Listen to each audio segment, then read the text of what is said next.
Hi, welcome to Beyond the Map, a podcast about travel, self-discovery, and the beauty found between destinations. I'm Francesca Page, and each week we'll explore the meaningful moments, mindful rituals, and hidden details that make every journey a little more human. Welcome back to Beyond the Map, the podcast where travel meets self-discovery. I'm your host, Francesca Page. As a travel journalist, I've spent years exploring destinations around the world and sharing stories from the road. But one thing I've learned is that the most meaningful journeys aren't always about where we go. They're about how we experience a place and the people we meet along the way. Today's guest, Alex Crevar, has spent more than 2 decades living in Croatia and reporting throughout the Balkans. And together, we explore how travel has changed over the years, the importance of conscious travel, and what it really means to build a life far from where you started. Hi, Alex. Welcome to Beyond the Map. Thank you for being here. Thank you very much for having me, Francesca. I appreciate it. As fellow travel journalists, we've both watched the travel industry transform really over the last 2 decades, from guidebooks and obviously like traditional reporting to social media driven discovery and viral destinations. So I'm really interested in your perspective on that shift, especially as someone who has built a life and body of work in Croatia and across the Balkans. Yeah, it's changed a lot. This is a completely different industry. There's no question. Everything about travel, especially, is so personal that journalism has completely changed. The way that stories are covered has completely changed. But I think that if it's something that you're kind of driven to do for some inexplicable reason that frankly defies logic, um, especially financial logic, that I think that it's something that you just continue to change with the times. So it's changed a lot. There's no question. There's a lot more people traveling. Once people expect information, that's a hard one to go backwards on. And what we have at present with every industry, but travel certainly, is a glut of information, right? From every direction and every blog, website, travel story, video. Some of the stories that I wrote 25 years ago were among the first times that anybody had covered some of those places in that way. And wasn't good or bad. It was just the time that we were in. And within 10 or 15 years, all of those places had thousands and thousands of stories about them. There was a period where people could just go document things easily. And yeah, that changed journalism for sure. It's really interesting because, again, when I started in travel journalism specifically, I mean, YouTube was around, but that was it. There wasn't like influencers. I think I remember feeling like I was one of the first bloggers, quote unquote, where I would write articles that would go on the internet. So it was very, very different. My grandmother actually used to travel constantly, and she would keep travel journals, Right. which are really fascinating. It's like the beginnings of it, where she would go somewhere and talk about like all the specifics, but she had maybe a couple of photos here and there. But she would document date, time, everything in a travel journal. And now that's kind of just become social media, right? So it has changed considerably. That's a great example, because so much of this ends up being almost adversarial, but it certainly is not intended that way. There's just a difference between those two worlds. So the world that your grandmother inhabited, but she also was a curious person who liked to take notes while she traveled, right? That's not everybody. But in this case, let's just say that that's an example of yesteryear. That by nature had to be individual. And what she was trying to get out of it was her relationship with the place that she was in and investigating what it meant to her. She was doing that because that's what she wanted to do. There's many great things that happen from social media, but at the same time, as you and I discussed in an earlier conversation, it's performative in some ways. It has to be. And so when you take your impressions and communicate them either inwardly or outwardly, those are two different messages for sure. And I think that that has changed what we expect from information. It has changed what we expect in the level of depth. It's kind of like dancing in the mirror alone. You're certainly going to dance in the mirror alone with Right. more gumption than you would if you thought that people were watching. And then when people were watching, you change the message to impress them now, not just yourself. It sounds like I'm demeaning what we're in now, but it's still just a matter of choice, really, right? So all those platforms can exist. Everything can be exactly what it is, but you still have a personal choice to make. I've been on a lot of press trips, and I remember the shift happening. Specifically, I want to say about a decade ago. And I remember one specific trip I went on to a specific destination. And all of a sudden, there was like a division that the PR company had divided travel journalists and influencers. And we Hmm. had completely different roles. Hmm. I was like, this is so strange. This is what's happening now? Hmm. Their job was primarily to reflect rather than internalize the destination. And that's kind of how it came off. Yeah, no, that's a great example. It's a really interesting and very pertinent for for this industry. I hadn't been on one of those where they divided folks like that, but I can imagine it for sure. And that's exactly the kind of thing that makes me super itchy. Um, the idea of suddenly being on somebody else's agenda, Mhm. it makes me, it's probably why I don't do particularly well in an office. I you know, it's really funny you say that because given the amount of those trips I've done, I equally am somebody who, especially as I've got older, I'm like, I can't get the story behind the destination unless I'm the one that makes the choices about what I'm doing when Right. I'm there. So Totally. if somebody else is telling me what to do, that's not really me experiencing it in the way I would experience it. It's experiencing it in the way that they want me to experience it. And I'm Well said. always grateful for everyone that sets these things up because it takes a lot of work. But I always try to balance it out by saying, listen, you know, if they book a reservation somewhere or whatever, actually, I'd like to try that instead because it's important to advocate for that. Otherwise, it's not my story. It's their Totally. story, right? Totally. Totally. Totally. Absolutely. I just think that, I think with those instances of you and I communicated in the before about the idea of the difference between a traveler and a tourist, which is kind of Yes. the typical question, right? And this whole starting to understand what it means to be more present while you travel, and that ends up bleeding into things like community-based travel and whether or not you're doing something that's correct for the communities you visit. But I think that um, the idea of whether or not you are making your own decisions about the experience that you're having versus whether or not you're on somebody else's prescribed version of what is the expected travel. That's the difference between a traveler and a tourist. Yeah.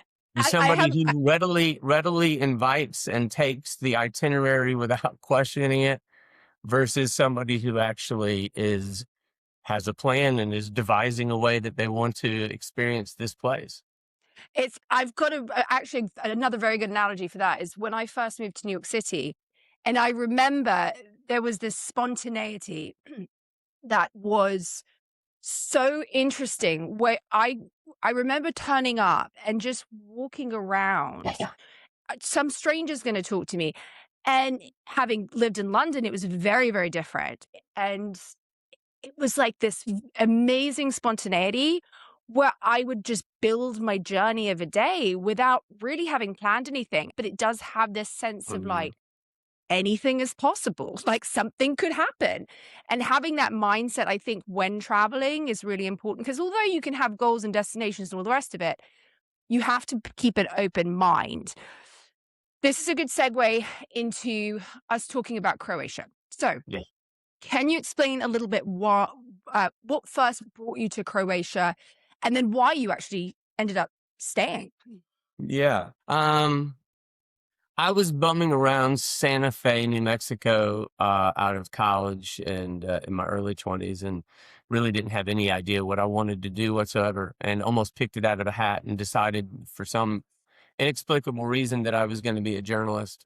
And I mean that without false modesty at all. I mean, just completely clueless of what I was trying to do, but was open to Makes any. two of us. I was the Yeah. same. Well, maybe that's a good thing. I don't know. But it probably, it is what it is. It was my personality at the time, still is. And so I started covering stories, and that led to one thing led to another, and I ended up getting an opportunity to go to Sarajevo, Bosnia and Herzegovina, um, a couple years later in the late 90s after the war. And I just started covering the region, doing more like slice of life recovery post-war kind of stories, positive ones, certainly not ones that were accentuating the war. And a couple years later, I was working for on a story for a magazine and went back to Croatia to cover a journalistic story, not a travel story.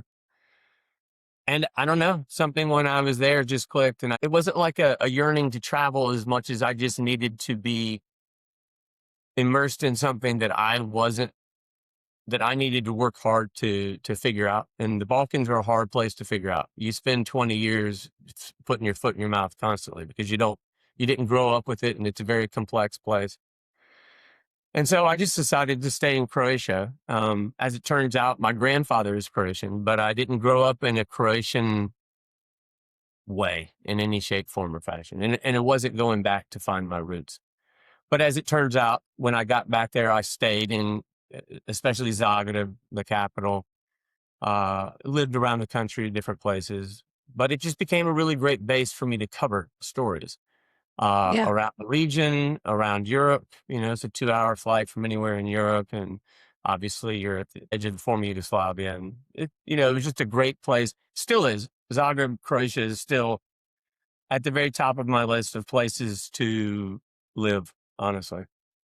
So when did it go from being, I guess, a destination? Because people can find home in like a million different places. It's not particularly common.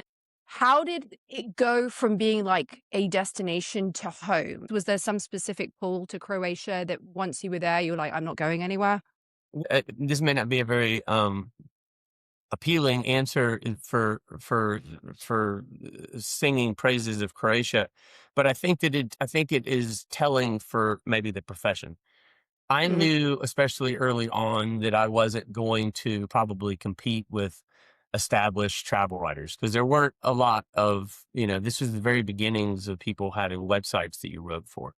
The early days of my career was all print because there were no websites. And then eventually there were websites, and some things started to open up a little bit. But I realized early on that I wasn't experienced enough, potentially good enough to compete with established writers. And I inherently knew that I needed to be embedded somewhere. Embedded is maybe too strong a word, but I needed to live somewhere where it was easy for magazines and newspapers to assign me these stories. Like if Right, you got had to it. come from New York to go cover this story, that was significantly harder. It's like, yeah, we got a guy there. He's okay. Yeah, yeah. And so I realized, but I also realized that it was exotic enough to me, the Balkans, for whatever that concept is, and that it was interesting enough to me. I wasn't going to go plant myself in what I would consider to be a more typical spot. It was just not my personality. And so when did it become home? I think one trait amongst like career travel journalists is that the concept of home is probably fraught with a lot of different interpretations. I'm not somebody who's ever needed to be anchored somewhere in that kind of sense.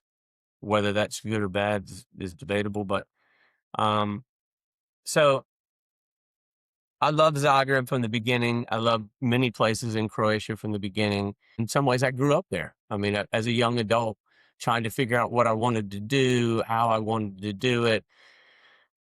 writing some good stories, writing some bad stories, writing for a lot of different publications, and it just became a base for me that also to me is just such a livable place. And Croatia has also grown over the last 20 years. It's different than it was when I was first there, but um, yeah, I mean, without being too dramatic, I would say my whatever this is of a journalism career to Croatia, but not specifically because Croatia granted it to me, but I was lucky enough to learn kind of the trade while there, while it What was was the also growing up in tourism, because yeah. Croatia, what was Croatia and Yugoslavia was a powerhouse of a tourism destination before in Yugoslavia. It took a handful of years for it to grow back to that post-war. Um, but, Croatia has always been an incredibly popular place, but I got to be there in those post-war years where it was growing back up again to get to a place where people around the world, even Americans, started to realize existed. And so I got lucky with that too. Sometimes it's just timing, often it's just about timing. Um, let's talk a little bit about Dinarica project. Can you explain to us a little bit about what that is? What kind of pushed you in that direction?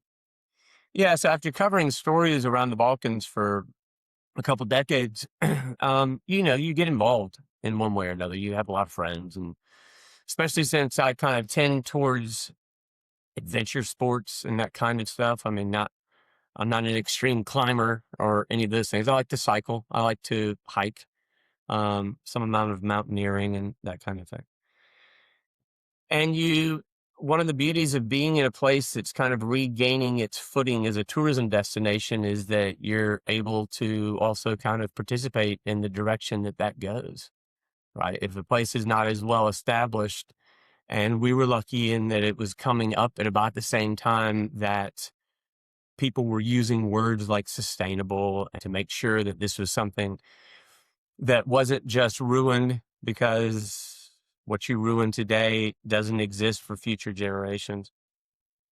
So it got lucky that it started to grow and evolve at the same time as some of those concepts. And I helped originally with the team that developed the Via Dinarica, which is the hiking trail that extends across the former Yugoslavia. And then a few years later, that evolved into the Trans Dinarica, which is the cycle route that goes through all 8 countries of the Western Balkans. And, you know, nominally, we wanted to create a route because we like to cycle. And we also had done a lot of cycling in the region. And, over the last decades, I was cycling in all of those countries at some point or another. And we were also very interested in what it means for a region to truly have a seat kind of at the international tourism table. Places, capital cities and places that we know of, they dominate travel to a large degree. The places that don't always get to benefit from all that are like all the villages in between. And one thing that you have to do when you're cycling or you're hiking or anything that's self-locomotive, is that you have to stop in these places. Part of it is you have to stop because you're moving at a speed that you're basically stopped anyway. And then the other part of it is you're tired and you're hungry. It's different than when you're having to actually manage those things in real time. Doesn't have to be extreme, but it then immediately incorporates you into the thread of that place, that region. You have to have conversations. You have to bumble through questions. You have to ask for things and share things and all that stuff. So on the kind of philosophical level, that was the thrust behind the Transantarctica cycle route. And we created a route, we created the website, we created an app, and people can then come on to purchase the app for the different countries. And it has all the information that you would need, your guidebook information, road conditions, the route, obviously, and different places that you would stop. And they pay a certain amount of money for that app. That app then goes back into the website, which is promoting the region, right? So we can keep it going with promoting the region and giving it basically a seat at the table. It goes across all 8 of those countries. And, it's a little bit of a labor of love, and it's a little bit of knowing that I can either cover stories or I can also try to create something that is actually sustainable and actually promotes community tourism and actually has people stopping to understand about cultures, has people trying new foods and having to be a part of it. It's not for everybody, but we tried to create something that wasn't too extreme so that people who were just genuinely interested could do it.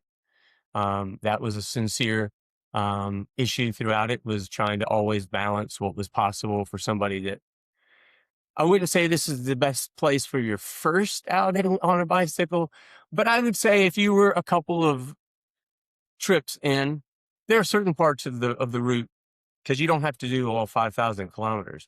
Obviously, you do days, you do a week, you do whatever you have time to do. You choose your spot, you choose 3 or 4 or 5 stages, and you go do it. It's just every region needs products, essentially. This is a product. It's not a product because we're benefiting financially. It's a product because it is literally a thing that somebody will purchase. By purchasing it, they have a deeper amount of information about a certain kind of sustainable community-based tourism that makes it easy for them to pursue it, which in turn progresses the discipline of creating things that people would want to do on a more culturally deep level. Yeah, it just pushes the needle slightly. When we spoke before, I had this philosophy, and I always have, which is travel to do what you love. And there's something wonderful about that, because when you are traveling to do something you love, whether it's skiing, biking, and to your point, doesn't have to be extreme. It could be as Right. simple as like, I want to swim somewhere, or I want to snorkel, whatever it may be. When you're traveling to do something you love, you're much more intentional about the travel. And I feel like you become much more aware of being in the moment. And you reminded me of kind of like when I grew up, my parents would take me around Europe. They were big foodies.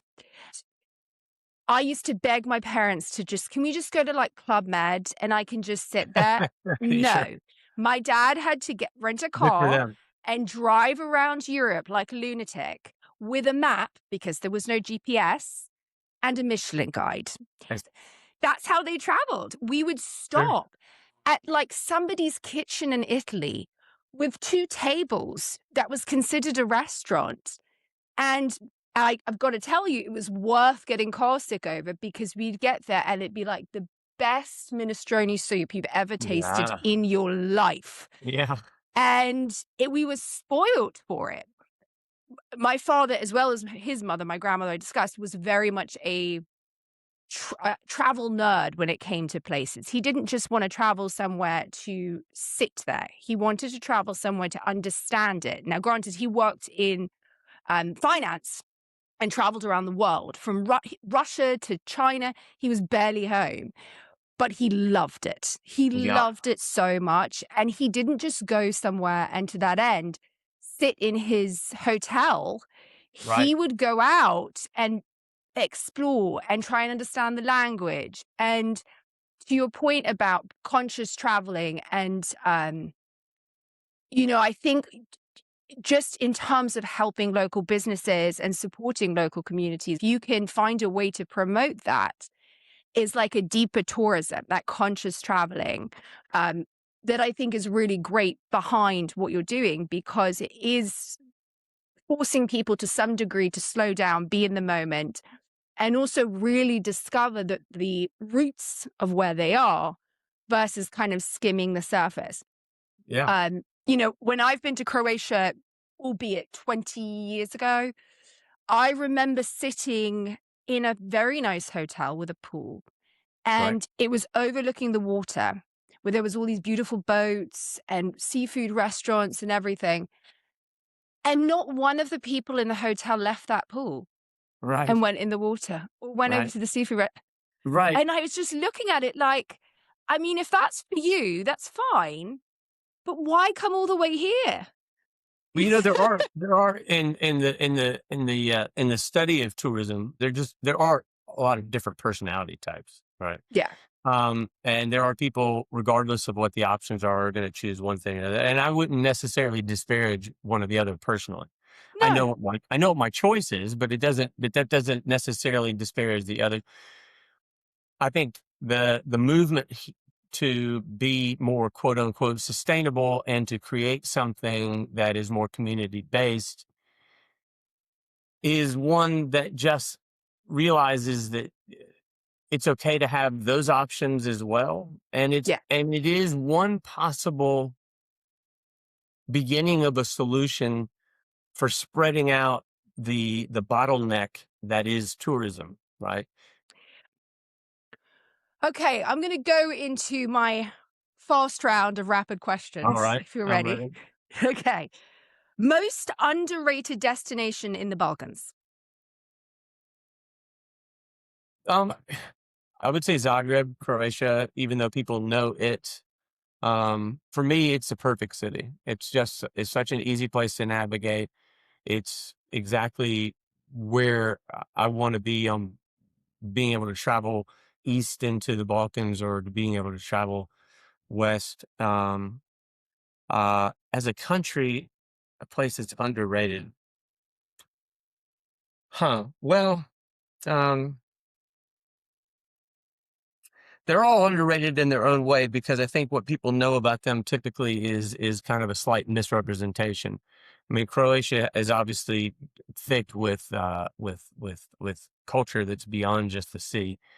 Slovenia is a phenomenally innovative tourism country and has made the most of what they have, which is vast in the way of especially mountains. And I don't think they often get enough credit for being revolutionary their innovation with tourism. Bosnia is one greatest hits destination after another, but you've got to be somebody who's willing to kind of go into a slightly deeper spot. It's not always convenient, but the places are incredible. None of them get enough love for what they do. I think that there's been kind of misrepresentation about what it is that one would do there. And geographically, it's just stunning, just absolutely stunning from the sea to the mountains, to the cultures and the villages that are still quite remote. And which is true for every country. But it's just that these have always been represented as being something divisive, uh, maybe war torn, which I Hmm. hesitate to even say because I really hate the promotion of that for Yeah. drama's sake. It's one of the things that I just can't stand and won't do in my stories. But um, the fact of the matter is, when I say significantly, I mean many times safer than any city in the United States, even safe The cities in the United States. Don't compare. irony of that. And it's just not, that's not the culture. It's the culture that the Balkans have always been on the front line of empires. And because of that, so many of the conflicts have played out there. But it's not of the people's choice. It's kind of location, location, location. But the reason that empires came together there was because they're phenomenally beautiful places, Hmm. filled with resources, filled with mountains, filled with seas and rivers and lakes. And, it's just like this little gold mine of a place. People typically go to the edges. So there's a lot of people on the Croatian Sea, Montenegrin Sea, the Albanian Sea. But it's so much deeper than that. It's the moment that you step across and into the inland of the Balkans, you need to put your big boy and big girl pants on and get ready to actually travel. Um, okay, next question. Mhm. On a lighter note, a favorite meal specifically, Hmm. or have you had a favorite meal specifically over there? As we've been talking about food so much. Yeah, lots. And each of the regions have their own thing. I mean, the northwest of Croatia, they have truffles and incredible olive oil and cheese and prosciutto and great wine. The south, all along Croatia, is I'm going to just focus on Croatia for just a moment because it's too hard to do it about all 8 countries because they're all very proud Yeah. of their food. And even choosing one immediately puts me having to explain things to my friends about not choosing theirs. But yeah, having great seafood.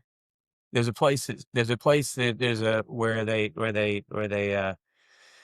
bring in oysters in the south, about an hour north of Dubrovnik in Croatia, in Dalmatia, where they just bring the oysters right in up out of the sea and serve it to you right there with white wine that was made right there. And you can you put yourself in any Hemingway story or any whatever you imagine travel to be, which is what I imagined it at some point.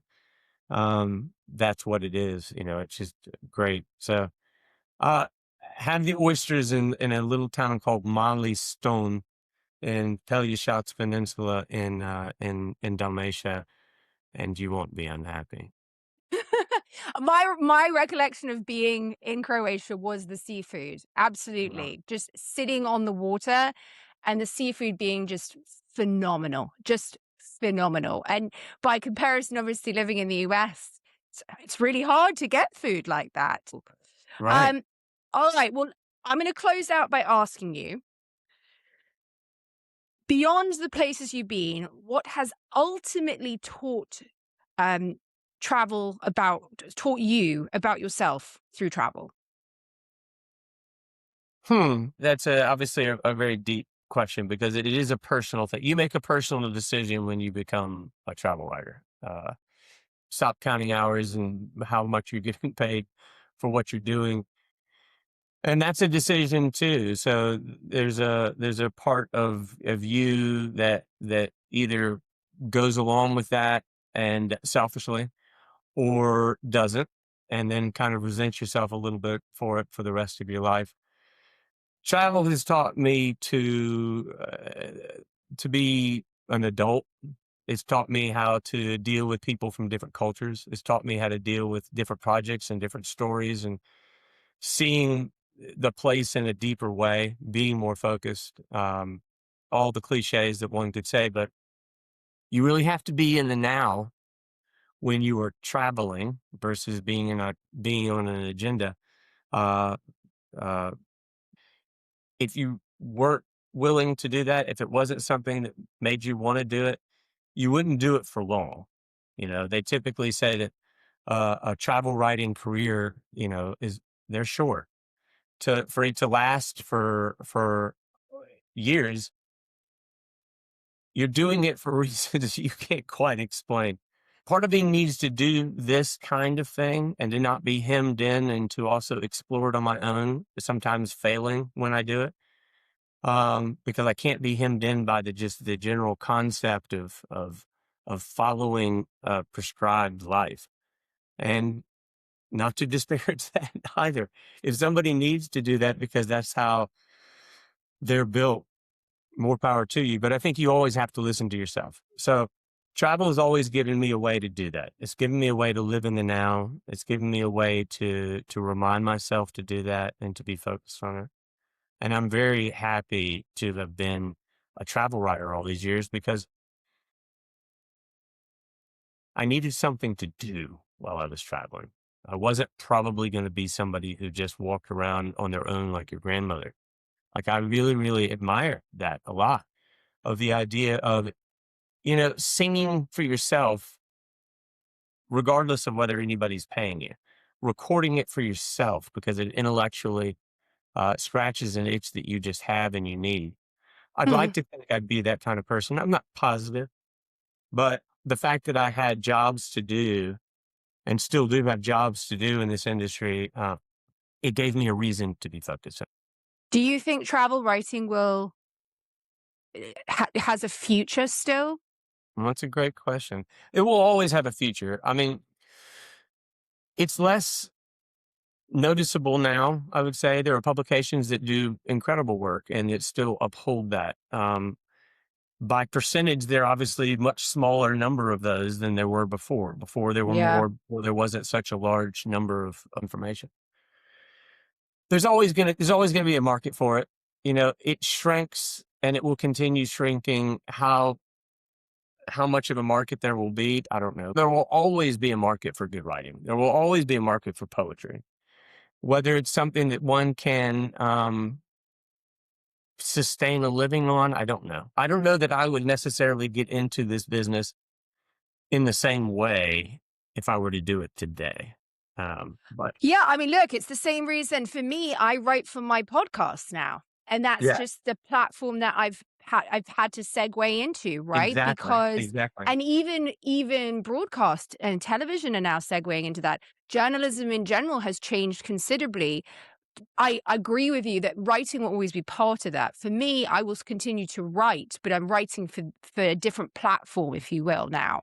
But I Yeah, think the writing aspect of it, I'm also somebody who does still enjoy writing, and that's how I right. started. I Yeah, enjoy reading. And as long as people still want to pick up a book or a newspaper or a magazine, that it will continue.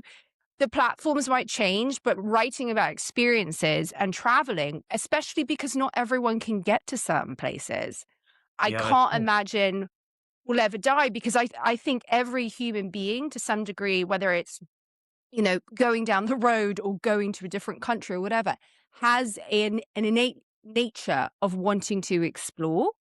Now we're doing space travel. We want to know what else is out there by promoting travel and continuing to give it breath, that it has a way of, especially in a world right now, which is just so split up and broken in so many different places, of unifying us and making cultural understanding and having empathy for other people. I think that that's the strongest power travel has. People like you and I can keep giving it breath, then maybe it does some good in the world and helping people to understand each other and have some better understanding. Absolutely. At the end of the day, it really comes down to the readers more than it does the number of people who are willing to. I mean, that's obvious, I guess, by the question, but with a lot of information out there, people have to actually then go find these things. And the Mhm. question is, how many of these aspirational travelers? Because I've always thought that that's kind of what the travel writing industry is built on. It's not built on necessarily somebody taking what you've written, putting it in their back pocket, going to that place and replicating what you did. It has to do with people reading a magazine or a newspaper because they would like to think that they could do that. And the voice that you're giving that isn't just, I've been on a trip and this is my agenda and this is what I'm giving you. So you have something to tick through.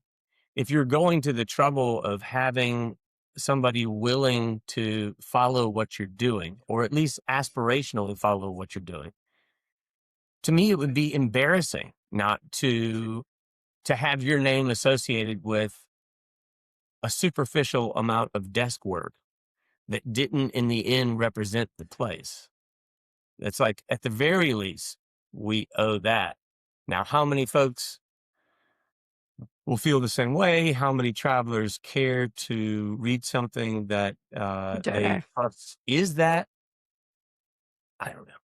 We can only speak to ourselves. Um, I love the fact that you mentioned that, your medium now with writing is the podcast, because that's fantastic, right? At the end of the day, the industry, whatever it changes, can't hold you down. You just choose your spot within the industry to make it yours and continue moving on. And when it evolves, you potentially evolve again with it. So that's really the whole point of Beyond the Map. And that was the reason that I called the podcast what it was. Excellent. And I think you completely understand that concept. Um, and I would normally ask you, what does Beyond the Map mean to you? But this entire conversation is basically explaining that.